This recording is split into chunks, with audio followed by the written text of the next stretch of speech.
kó ṣàlékún dáadáa fún wa.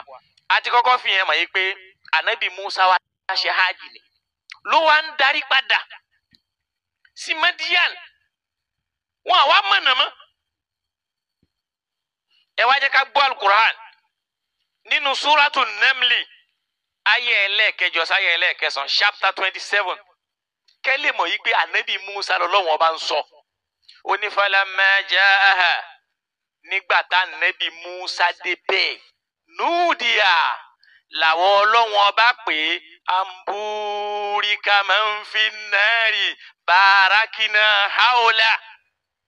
Pé ìrẹ Musa o burika man fi nar sórí ibi tó wà yẹn o ìwọ tó dúró ti náà ìfún rẹ burika ibi tó wà yìí àlùbáríkà ti yí bẹ̀ ká. Ibi ọ̀gangan àlùbáríkà ta ni wọ́n yí ká gangan ibẹ̀ ló wáyé o wa man hawlaha. Tún gbọ́ asra bi abdihi laylan min al-masjid al-harami ila al-masjid al-aqsa alladhi barakna hawla. Lamma jaa Musa nígbà tí Musa dé ọ̀gangan ẹbẹ̀ núdìá làwọn ọlọ́wọ́n bá pè é amburika man fi nar àlùbáríkà ti rọ̀gbàdì ìwọ tó wà lẹ́gbẹ̀ẹ́ mẹ́lẹ̀ yìí wà mẹ́ni haolaha àti gbogbo àwọn tí wọ́n wà ń tòsí ẹ̀ láyìíká ẹ̀. Ó ti wá subhanallahi rabbil subhana tó fi bẹ̀rẹ̀ sùúrù àtọ̀hún yẹn. Wa subhanallahi rabbil alamin. Pé mímọ́ ni fún Ọlọ́run ọba àgbà ńlá ayé ká lè mọ ibi tí subhana yẹn ti wá. Àyà kan nìyẹn. Ó wá sọ fún Musa mbẹ pé innahu anallahu al-azizul hakim. Èmi ni Ọlọ́run ọba tó tóbi ọba ọ̀jọ̀gbọ́n. Tá a bá dẹ̀ wò alimun hakimu lọ́lọ́run ọba ń sọ lọ́hùn ọ̀rọ̀ mímọ̀ ló ń sọ ó fẹ́ gbé ìmọ̀lé Musa lọ́wọ́ ni. Ló fi ní wa atayna Musa al-kitaba àwa fún ànábì Musa ní tírà wa ja'alnahu hudan li bani Israel àwa ṣe ìwé náà ní òfin fún ọba ní Israel alla tattakhidhu min duni wakila pé wọn gbọ́dọ̀ mú nǹkan mi lọ́lọ́run lẹ́yìn èmi Ọlọ́run. Káwá kò mẹ́. Ká lọ sínú Quran chapter 28 verse 30 tí wọ́n ń pè ní Suratul Qasas níbi tọ́lọ́run ti sọ ìtàn àwọn ànábì Ọlọ́run. Ó ní falamma ataha nígbà tá ànábì Musa débẹ̀ nudiya min shati'il haymani fil buqi'atil mubaraka. Ó lá pé ànábì Musa ní ẹ̀bá apá ọ̀tún fil buqi'atil mubaraka lọ́gangan lúta fàlùbáríkà sí. Mina shajara ti gídẹ̀ wà ń bẹ̀. Anya Musa pé rẹ̀ Musa inni anallahu rabbul alamin èmi lọ́lọ́run ọba àgbà ńlá ayé. Ó lọ ṣe tauba lórí ẹ̀mí tó tọwọ́ ẹ̀ bọ́ lọ́dọ̀ Firaun ló torí ẹ̀ lọ ṣe hajj ló ń darí padà bọ̀ lọ́dọ̀ Shu'aib. Torí bọ́lọ̀ ń falamma qada Musa al-ajala mi ò ṣẹ̀ṣẹ̀ fẹ́ tún máa lọ bẹ̀ yẹn mọ́. Lọ́lọ́run sọ fún pé aliki asọ́ka linuriyahu min ayatina afẹ́ fi àmì hàn ni. Mi ò dẹ̀rù pé ńgbà táwọn ẹbí dé ó mú àmì kankan wá láti sánmọ̀ tá ló lọ. Ọlọ́run wá ní aliki asọ́ka ọ̀pá tó wà lọ́wọ́ ẹ jùlẹ̀. Falamma raha ta'tazzu nígbà tó ń fún ẹ rí pé ọ̀pá ló ń mí lọ ka'annaha jannu tó dejò yìí walla mudbira ló bá sá walam yu'akkib ní òbójú ẹ̀yìn lọ́lọ́ba ní ya padà wá la yakhafu ladayya al-mursal èèyàn nífẹ̀ẹ́ dójúṣe Ọlọ́run kẹrù tó máa bá. Béèyàn bá dẹ̀ wo ìrìn àjò Musa láti kékeré àdéhùn Ọlọ́run ni pé inna radduhu ilayk wa ja'iluhu minal mursalin a máa dá padà wá fún ẹ a dẹ̀ ṣe lójíṣẹ́ ọ̀nà tọ́lọ́run gbà dá padà nìyẹn.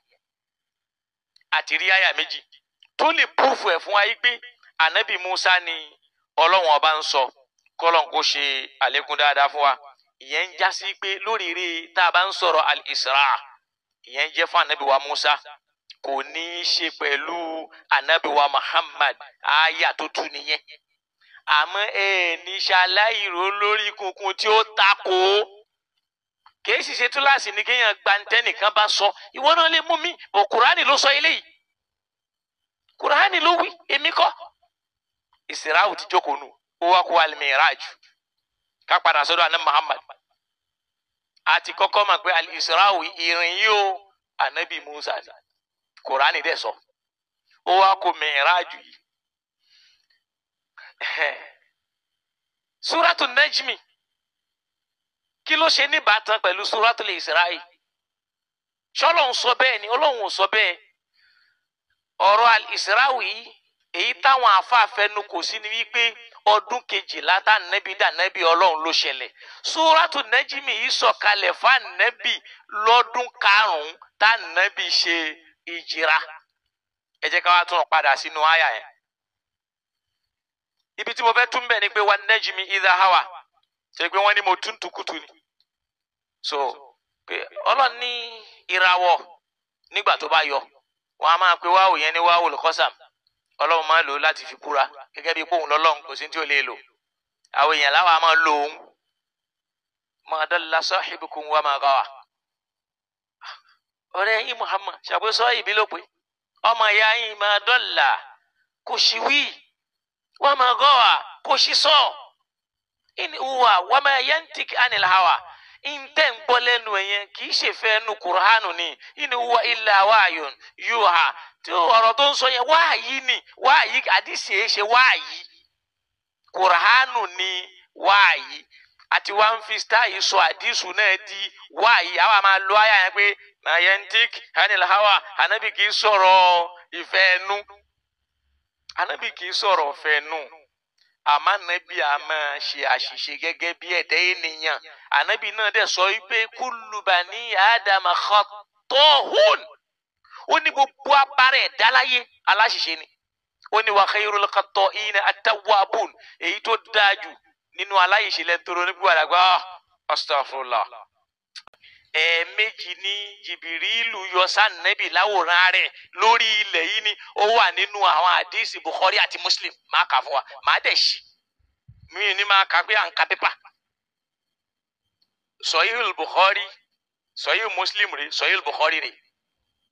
kẹ́lẹ́ mọ̀ pé àwa mùsùlùmí a ti jìnnà sí Al-Qur'an.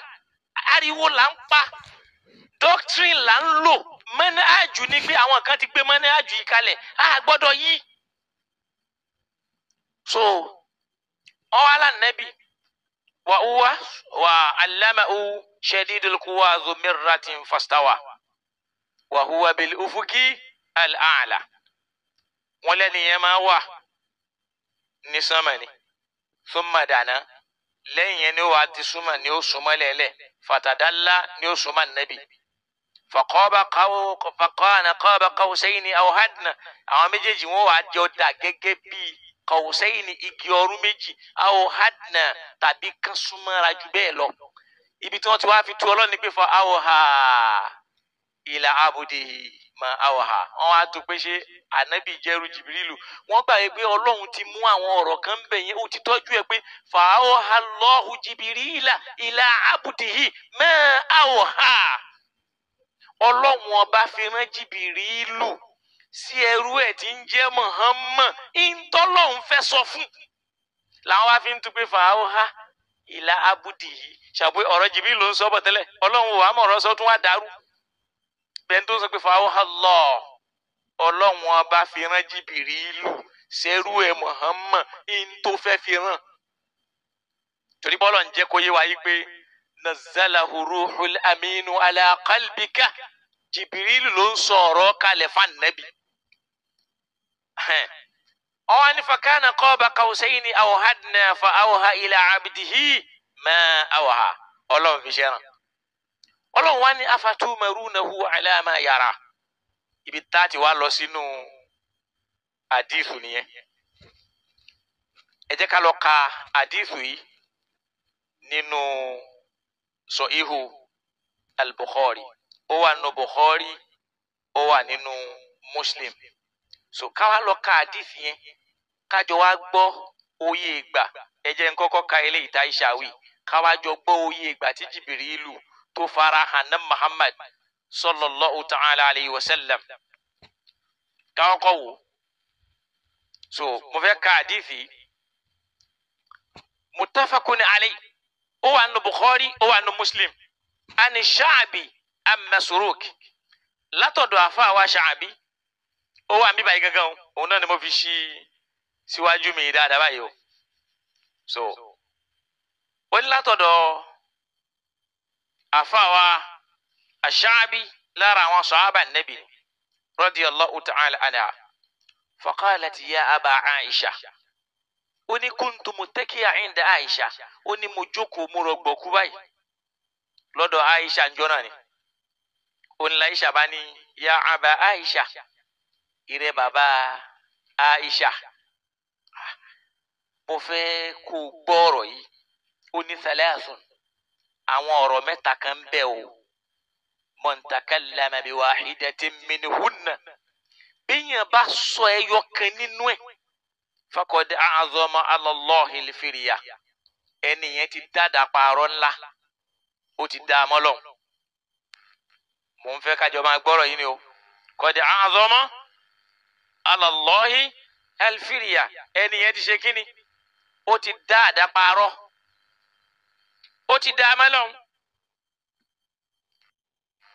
àfààyàn wa ní kuntu muttaki'an fajalastu ó ní mo fara ti tẹ́lẹ̀ ní mo wá sáré jókòó mo wá ní ya ummul mu'minin ìrẹ́ ìyá wa mùmìnì andirini ẹ farabalẹ̀ sọ̀rọ̀ fún mi ni o wala ta'jilini ẹ má kánjú o wá ní alam yakulillahu azza wa jalla ṣe bọ́lọ́hun ti sọ wípé wala qad ra'ahu bil ufukil mubini ọ̀rọ̀ táyíṣà àkọ́kọ́ sọ ni wípé man za'ama anna muhammadan ra'a rabbahu qad a'zama 'ala Allahi al-farya ẹnikẹ́ni tó bá sọ pé ànábì rí ọlọ́run ẹnìyẹn ti parọ́ tó tóbi jù láyé mọ́lọ́run. Aisha ló sọ bẹ́ẹ̀ o ẹnikẹ́ni tó bá sọ wípé muhammad rí ọlọ́run ẹnìyẹn ti parọ́ tó tóbi jù láyé ó ti pa mọ́lọ́run. ẹ jẹ́ kí n kúkú ṣe àdéhùn yẹn torí pé àwọn ẹlòmíì fún ni wọ́n lè ní àdéhùn yẹn lélẹ̀ tá a bá lọ ka al-Jami'u as-Sahih ẹ jẹ́ kí n kó ka àdéhùn yẹn direct òun lélẹ̀ Zuhair bin Harbi haddathana Ismail bin Ibrahim Ismail ọmọ Ibrahim sọ fún an Dahudu an Shabi an Masrukin qala kuntu muttaki'an péjì tí mo ń ka lélẹ̀ page 110 nínú volume 1 mo ń ka page 110 nínú volume 1 Sahih Muslim rẹ̀ kí n kú kanú ẹ̀ ẹlòmíì fún ẹni lónìí pépà kan ló mú dání ó dẹ̀ ń sọ yìí pé wà nù Sahih Muslim ó ní kuntu muttaki'an inda Aisha mo farati lọ́dọ̀ Aisha ní faqalati ya aba Aisha thalathun man takallama biwahidatin minhunna faqad a'zama 'ala Allahi al-farya ó la Aisha ní ọ̀rọ̀ mẹ́ta kan bẹ béèyàn bá sọ ẹyọ kan nínú ẹ̀ mọ́lọ́hun ẹnìyẹn ti parọ́ tó tóbi jù mọ́lọ́hun qultu ma unna ó ní mo wá béèrè pé kí làwọn ọ̀rọ̀ náà ó ní man za'ama anna muhammadan sallallahu alayhi wa sallam ra'a rabbahu faqad a'zama 'ala Allahi al-farya ẹni tó bá sọ pé muhammad rí ọlọ́hun ẹnìyẹn ti dáadáa parọ́ mọ́lọ́hun ó ní wa kuntu muttaki'an fajalastu ó ní bẹ́ẹ̀ yẹn ni mo ti wá sáré jókòó fakultu ya ummul mu'minin ó ní mo wá sọ pé ìrẹ́ ya gbogbo àwa mùmìnì unzirini wala tajalini mi fẹ́ kẹ́ kánjú ẹ farabalẹ̀ kẹ́ ṣàlàyé ọ̀rọ̀ yìí fún mi òun wá mú àgbọ́yé tó ní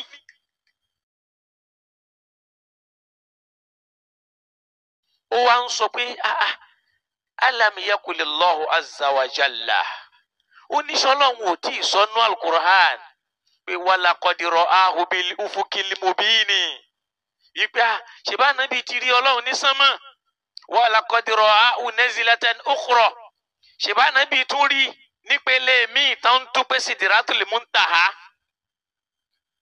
faqalat Aisha wa sọ yìí pé ana awwalu hadhihi humma sa'ala an dhalika rasulallah ó lé mi là kọ́kọ́ ẹni tó kọ́kọ́ béèrè lọ́wọ́ Muhammad nínú àwọn ọmọlẹ́yìn pé ìrẹ́ ànábì ta lórí ó ní qala innama huwa jibrilun ó ní jibrilun mọ́rí o lam arahu ala surati illati khuliqa alayha ghayra atayn al-marratayn ó ní mi ò rí ànábì kọjá ẹ̀ẹ̀mejì rí láyé ẹ̀ẹ̀mejì tí mo rí ànábì ó ní pé ra'aytuhu munhabitan minas sama'i ó ní mo rí Jibrilu tó ń sọ̀kalẹ̀ bọ̀ láti sánmà saadan idhamu khalqihi títóbi tó tóbi yẹn ó gba sánmà kan ma bayna sama'i wal ardi tó yẹ pé ó gba sánmà kan délẹ̀ bẹ́ẹ̀ ni mo fi rí o ṣe sánmà nìyẹn ó ló ń sọ̀kalẹ̀ bọ̀ láti sánmà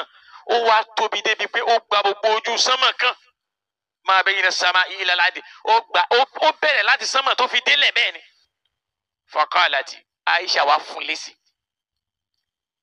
wípé awalam tasma nígbà tó sọ pé Ọlọ́run rán nẹ́bí tá nẹ́bí rọ lọ́hùn oníṣẹ́ ẹ̀ tí ìgbọ́ ọpọlọ́hún sọnú al-Qur'an wípé la tudrikul absar wa huwa yudrikul absara wá ṣe rọlọ́hún bóyá ká tún sọ àyà yẹn náà fún àwọn ọmọ ìyá wa. Suratul An'am àyà 103 ní kájọ lọ́wọ́ ń bẹ̀. Aisha sọ fún wọn pé la tudrikuhul absar wa huwa yudrikul absara ẹ̀yinjú kan ò lè rí Ọlọ́run ìyẹn náà ṣe tún fọgbọ́n tu pé ọkàn ló fi rí. Ọlọ́run nìkan ni ó máa rí àwọn èèyàn. Aisha tó sọ pé awalam tasma anna Allaha yaqul ṣe ìrẹ́ Masruki ìjẹ́ òtúmọ̀ bọ́lọ̀ tó sọ ní al-Qur'ani pé wa ma kana li basharin an yukallimahu Allahu illa wahyan pé kò ṣeé ṣe fún Ọlọ́run kó bá ẹ̀dá kan sọ̀rọ̀ nínú àwọn ẹ̀dẹ́ illa wahya ọ̀nà kan náà mẹ́ta ni nínú kó rán yẹn sí kó jẹ́ wáyé kọ́lọ̀ ń bá sọ̀rọ̀ bóyá lójú oorun tàbí lójú fò kán máa sọ̀rọ̀ kó má rí ẹni tí ń sọ aw min wara'i hijabin tàbí kó jẹ́ lábẹ́ gàgá aw yursalu ilayhi aw yursalu rasulan tàbí kánú jíṣẹ́ Ọlọ́run kan sí. Eléyìí náà wà nínú suratu Shura aya 51 tábàlọ́ kàn bẹ̀.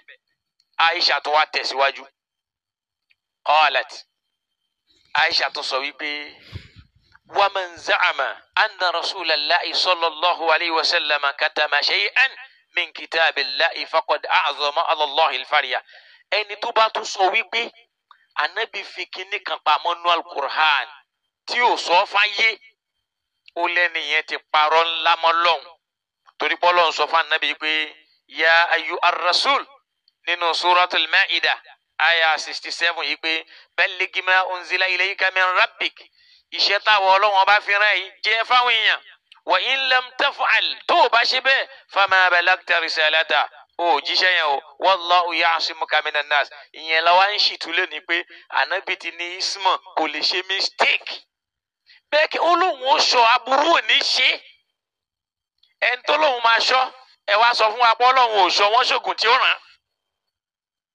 tó wá dé ládé pẹ̀lú Sahih Bukhari ẹ̀ẹ̀mejì tí Jibrilu àtànẹ́bì tí wọ́n ríra wọn tá a sọ pé lórí ilẹ̀ yìí ni. Ẹ jẹ́ ká jọ gbọ́ o eléyìí náà ó ń jẹ́ volume 1 nínú Sahih Bukhari tá a bá kọ́kọ́ bẹ̀rẹ̀ sí ní ká níbi tó ti bẹ̀rẹ̀ eléyìí jẹ́ page 4 lọ́dọ̀ mi ń bí ẹ jẹ́ ká jọ ká.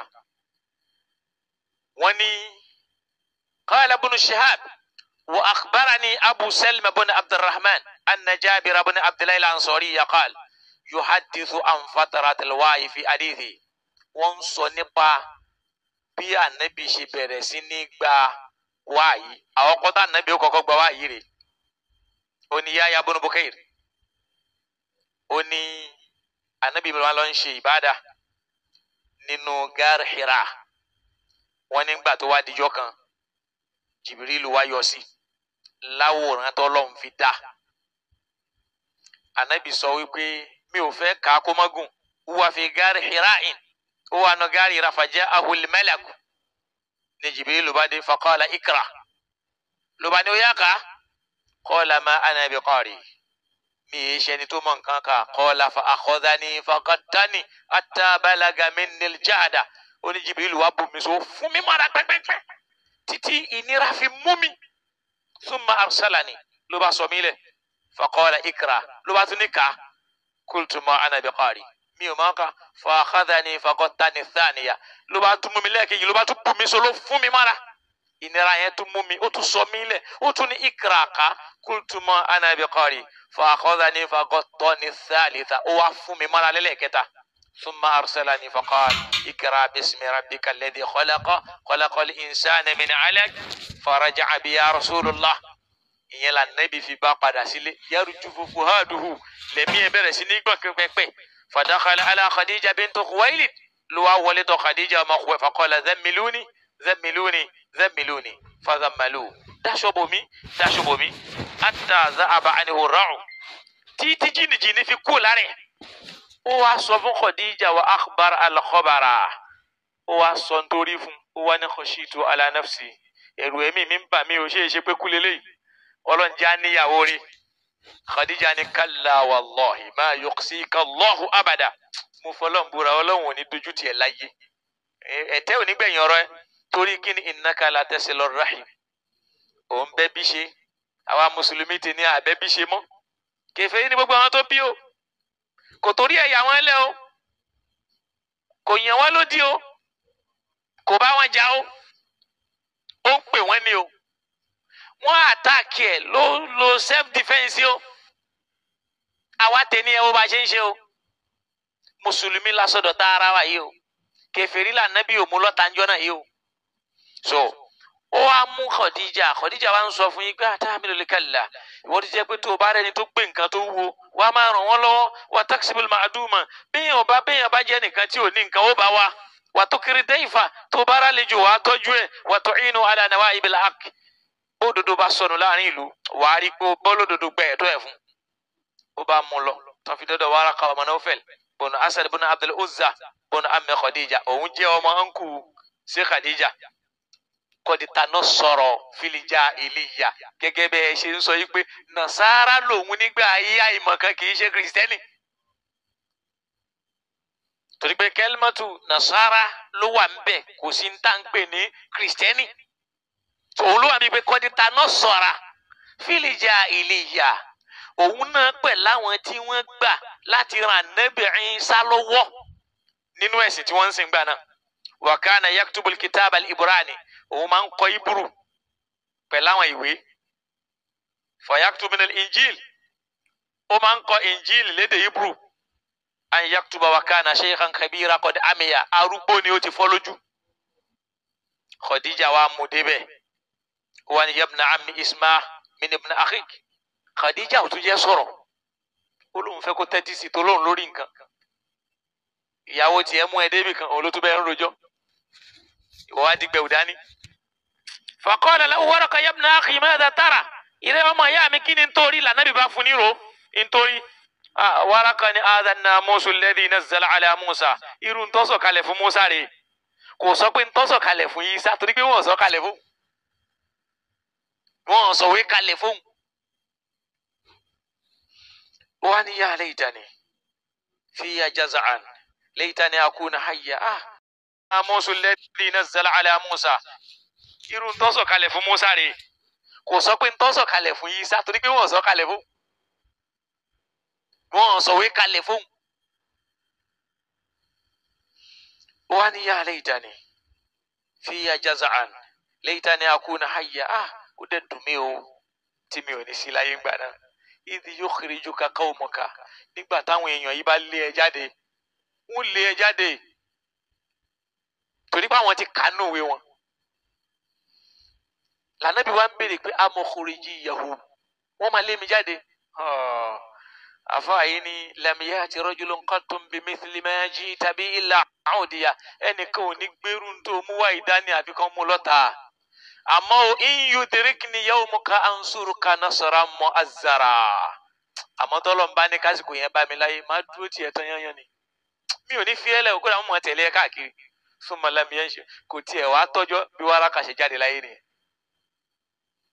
ló bá di pé wáyé bá tó stop ni ò bá wá mọ́ àwọn ọkọ tó rí Jibril nìyẹn ẹlẹ́ẹ̀kejì tí ó wà rí Jibril Ànábì ní bayna ana amshi láàrin pé mò ń rìn lọ ó ní idh sami'tu sawtan minas sama' ni mo bá gbóhùn kan láti sánmà farafa'tu basari ni mo bá gbé ojú mi sókè fa idha al-malaku alladhi ja'ani bi Hira ló bá tún di màláìkà tó wá bá mi ní gáàrí Hira àwọn tí wọ́n lánàbì lọ sánmà ni ohun àjèjìbí lọ́jọ́ ń kẹ́gbẹ́ lọ ṣe pé a ti rí àkọ́kọ́ tó sọ̀kalẹ̀ wá bá táwọn bá fẹ́ tu wọn ló sọ̀kalẹ̀ wá bá lákọ̀ọ́kọ́ ẹlẹ́ẹ̀kejì sọ́mọ̀ náà ti jọ lọ pàdé ra wọn Ànábì ló ń sọ̀rọ̀ yìí pé bayna ana amshi láàrin pé mò ń rìn lọ idh sami'tu sawtan minas sama'i ni mo bá gbọ́ ohùn kan tó ń dún ní sánmà farafa'tu basari mo bá gbójú mi sókè fa idha al-malaku alladhi ja'ani bi Hira ló bá di màláìkà tó wá bá mi ní Hira jalisun ala kursiyyin bayna as-sama'i ó jókòó lórí àga kan láàrin sánmà sílẹ̀ báyìí fara'ibtu minhu lẹ́rù bá tún bà mí faraja'tu mo bá tún sálọ fakultu zammiluni fa anzala ya hayyu'a al-muddaththir káwá padà káwá lọ tú àyà yẹn. Suratu Najmi ta wá ń tú yìí ó wá ní fakana qaba qawsayni aw adna thumma dana fatadalla Jibirilu sọ̀kalẹ̀ wá bá Nábì ní fatadalla òun ló súnmọ́ báyìí sọ pé dana ilal ardi Jibirilu ló wálẹ̀ lẹ̀ fatadalla òun ló fún rẹ̀ súnmọ́ Nábì ló fi di pé fakana qaba qawsayni aw adna làwọn méjèèjì fi súnmọ́ ara wọn bí igi ọrùn tàbí kan súnmọ́ra ju bẹ́ẹ̀ lọ níbi tó ti fà á mọ́ra fa awha ila abdihi ma awha àkọ́kọ́ yẹn ni màláíkà jìdí Ànábì sọ fáwọn ará Mákà pé òun rí Jìbìrìlù ni wọ́n já níyàn ìyàn yẹn ni wọ́n gbà fún lọ́lọ́run tó wá ní afatumarunahu ala ma yara ṣe é tún já níyàn lórí nítorí ni laqad ra'ahu nazilatan ukhra kódà ó tuntun rí sísọ̀kalẹ̀ ẹ̀mí ó tún sọ̀kalẹ̀ wá bá a inda sidratil muntaha Jìbìrìlù jókòó láàrin sánmà báyìí ní lọ́gangan sidratil muntaha inda jannatul ma'wa torí pọ́ gangan ọbẹ̀ yẹn ní àlìjẹ́nà wà ẹ wá tú kó dájú báyìí lọ tẹ ẹ bá lẹni tí ó lè tú láyé bẹ́ẹ̀ mọ́ tí ó fi dájú báyìí tí ó bọ́ sójú gbódòdó ni. táwa ní igi kan wà ní sọmọ ṣajaratu simbiki wọn ní igi nìkan ṣajaratu irọ́ ni gbogbo ẹ̀. ìmọ̀ yẹn pọ̀ púpọ̀ kò kéré alákùnlé fani lọ́ba ni ó jẹ́. ó tó wá ní ìyànràn wípé àṣẹ ìhùwà Ádámù ló kọ́ wa ní kéwù. ẹ̀yẹ yan wá pàrọ́mù náà bá ní Ádámù. Alágége máa kú iṣẹ́ tẹ̀sán mi máa jọ lẹ́nu. lọ́dọ̀ fẹ́ẹ́ sọ mi mọ̀ ní ilẹ̀ pátákárá. Alágége máa kú iṣẹ́ tẹ̀sán mi máa jọ lẹ́nu. Owó gbogbo iṣẹ́ mi ṣe ìkùnà Ádámù wúlò fún ẹ̀dá aráyé. wọ́n tàn mọ́ lẹ́sẹ̀ẹ́sì pẹ̀lú ìmọ̀ tó bá fún wọn fààyè ayé.